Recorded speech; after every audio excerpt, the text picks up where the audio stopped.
Date unknown. The Old Bailey courtroom.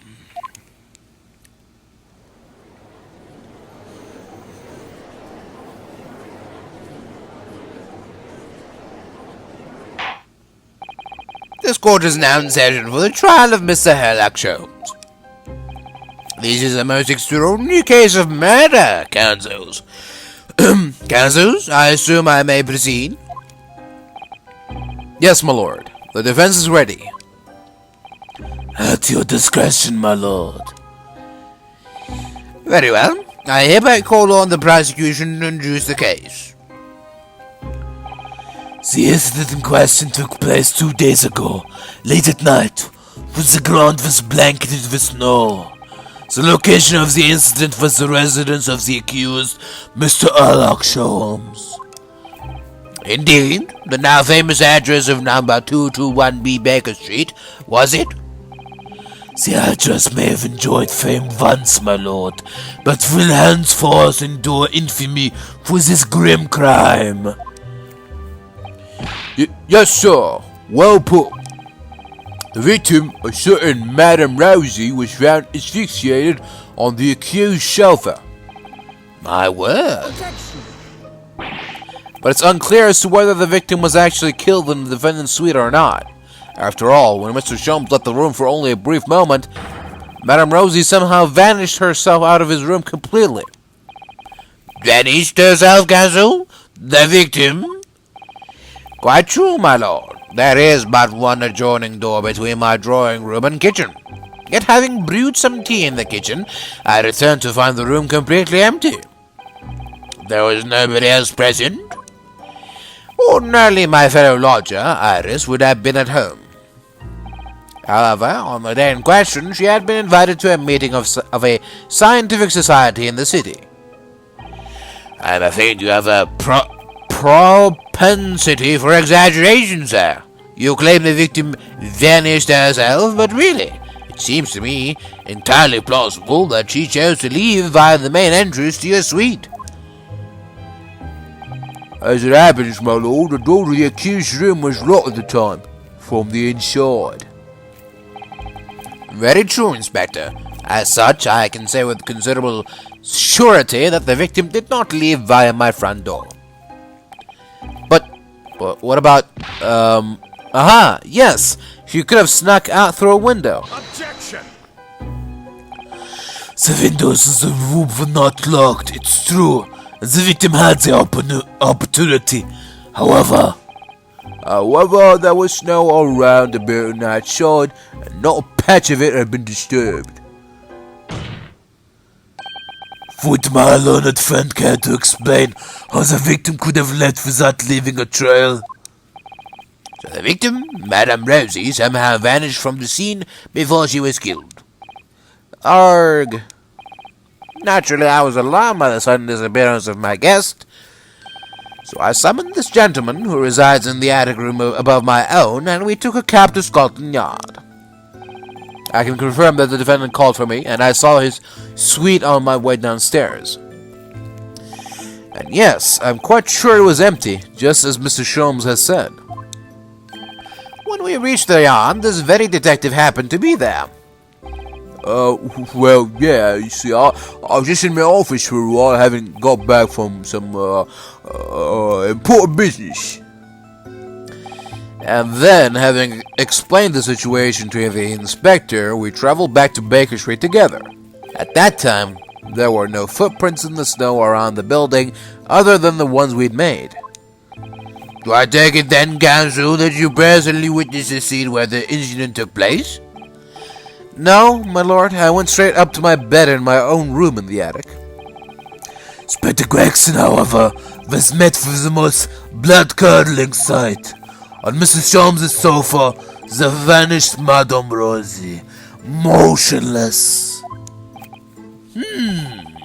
So the victim was already dead when you discovered her, Inspector? No, my lord, not dead, but not far off it. She mustered all her remaining strength to say these dying words. That rotter Sholmes will be the death of me. Ah, yes, I overheard that remark at the time, too, delivered in a rasping voice, full of malice. No. Thus far as indeed proved to be her last. The victim expired moments later, there on the sofa. The cause of death was identified as damage to the respiratory tract as a result of strangulation.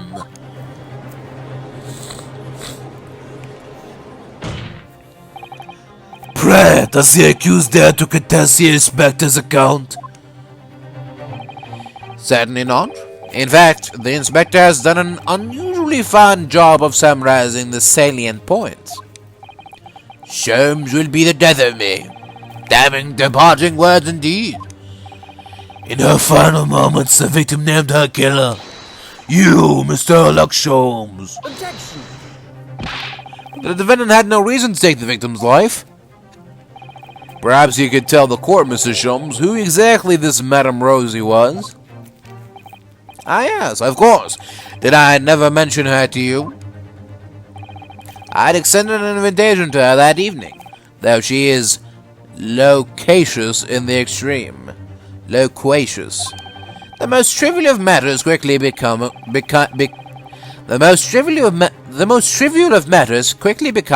a quarrel. I was only too pleased to leave her presence to make tea. Great. It would appear then that the accused did in fact have a motive for silencing his heuristic guest permanently. Objection! Putting that tenuous motive aside, what about the other mystery surrounding the case? I'm glad to agree with the defense. There remains a number of inscrutable details. The victim's alleged disappearance and subsequent reappearance, leaving no trail of footprints, for example. That's right. The crime described by the prosecution could never have happened. Yet the victim named the accused in her dying breath. It seems to me that my learned friend has overlooked a significant detail here. Nonsense. What have I overlooked? The man in the dock, the so-called great detective, all too frequently makes the following bold claim. There is no crime beyond the realms of possibility, no mystery beyond my powers of reasoning. So, Mr. Sholmes, you will have no difficulty in explaining how the crimes thus described could have taken place. Therefore, I propose a toast to the great detective upholding his name. But of course, were I to put my mind to the matter, the crime would immediately appear to all present to be entirely feasible. Please, Mr. Sholmes, whose side are you on? All you need to say is no. Even I can't think of a way that a crime like that could have been committed. Let the accused's admission be noted by the court, so the crime may appear impossible to us mortals of inferior mental capacity. This man alone claims to know exactly how it was done. Hold on, that's a very fragile one. Thank you, counsel. I believe I've heard more than enough to precede my education. The accused great detective did, in some inscrutable manner, willfully murder the victim, Madame Rosie. I therefore find the defendant guilty. Let this man be taken for the courtroom and, in some equally inscrutable manner, be sanctioned for his crimes. Court is adjourned. Hold it!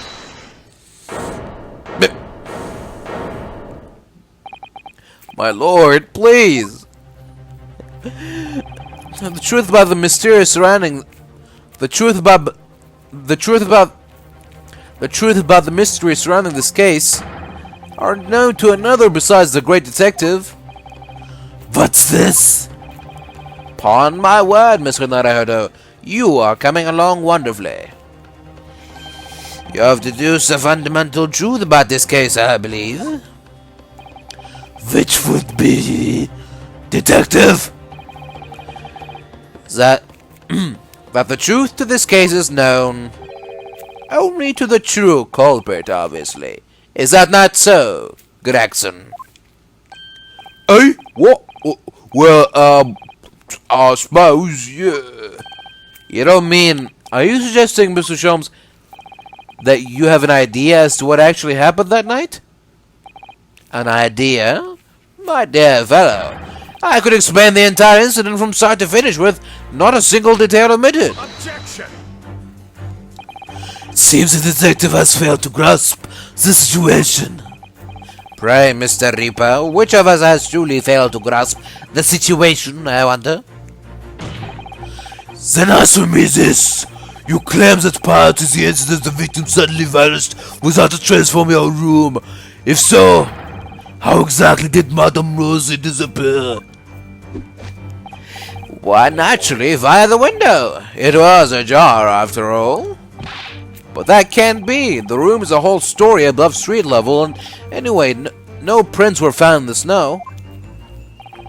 There are any number of ways one could avoid leaving tracks in the snow, surely. Such as? Such as flying, for instance? A fatuous notion. Until where do you prefer the victim flew, Mr. Sholmes? Is it not entirely plain? To the culprit's abode, of course. For, having left my suite, that is clearly where Madame Rosie was murdered. Take a moment to consider the cruel irony, if you will. By her own volition, she flew directly to her death. Objection! Do you forget, detective, the victim's corpse was discovered on your own sofa? No doubt because her killer carried her back there. But well, what about the lucky footprints in the snow again, then? There just weren't any. Other than our own from when we returned home ourselves. If by our footprints you refer to your own and mine, you're quite right. But there were those of another. On the night in question, there was one other person who could have conveyed the victim to my sofa. What? Good gracious! To whom do you refer, sir? A man whose somewhat unavailing presence at the scene of this crime would be questioned by no one. Unavailing? You don't mean... Indeed I do. A man who hastened to the scene directly upon learning of the incident at Scotland Yard. Namely... You, Inspector Gregson. When you arrived at my address on Baker Street, you were carrying the half-dead Madame Rosie with you. You waited for a suitable opportunity and then laid the victim on my sofa. He did... What? Objection! But we were with the inspector when he arrived. How could he possibly have been carrying the victim? We would have noticed. My dear fellow, a most obvious answer presents itself, does it not? The inspector is rarely, if ever, without his overcoat. The victim was simply conveyed in one of his many pockets.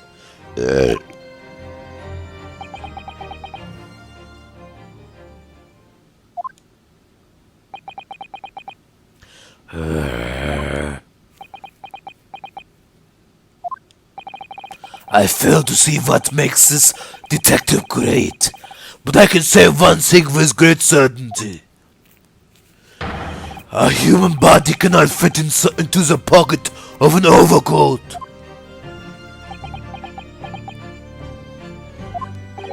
I believe you may all have fallen foul of a rather significant misapprehension.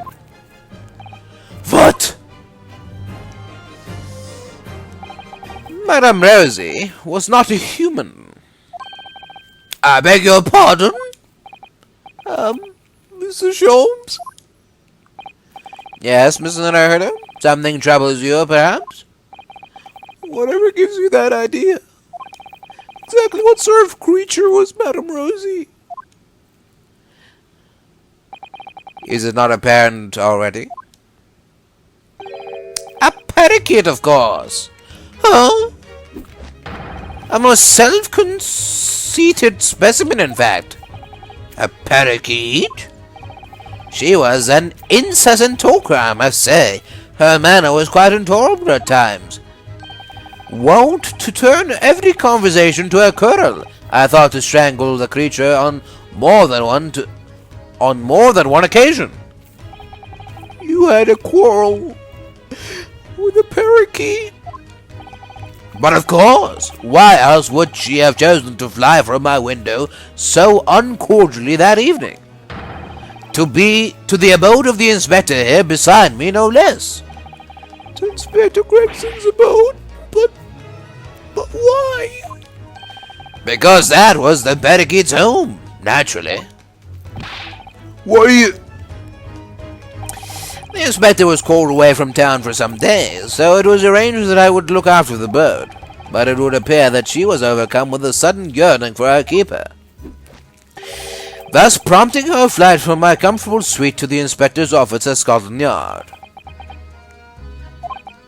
Well, Gregson, I believe it's high time you explain. Give us your account of what happened that night, sparing no detail, of course.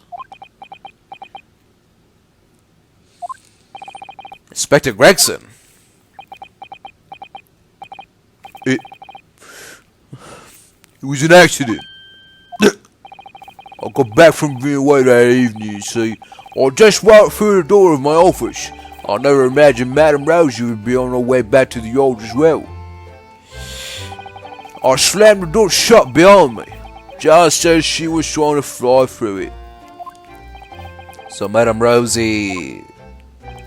She got sandwiched between the door and the frame and fell to the floor, never to move again. Because of me. Well, I never.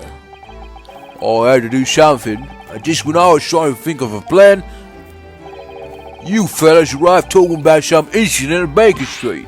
I had to hide Madame Rosie in a hurry, so I stuffed her in my coat pocket and got in the cab with the Perrier.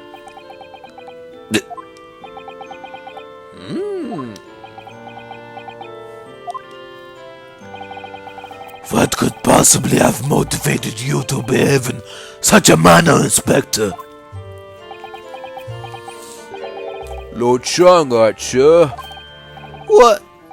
Lord Shanghart? Please tell me I didn't hear that right. It was the Lord Chief Justice who asked me to look after the bird in the first place.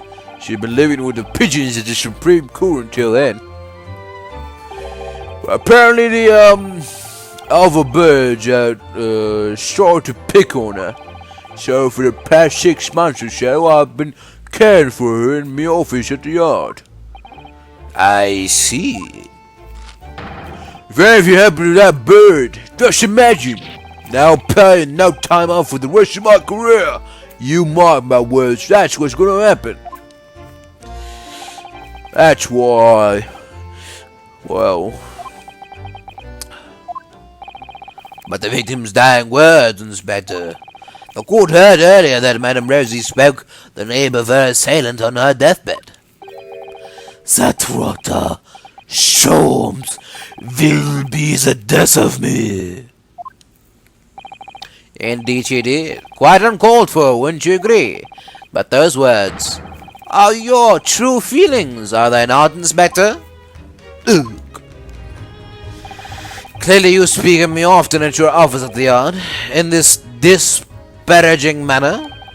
A manner that the merry parakeet took much delight in mimicking. Well, come on. I mean, have you read this month's edition of Ranch Magazine, eh? I'm sorry! This is all absolutely true? Apparently.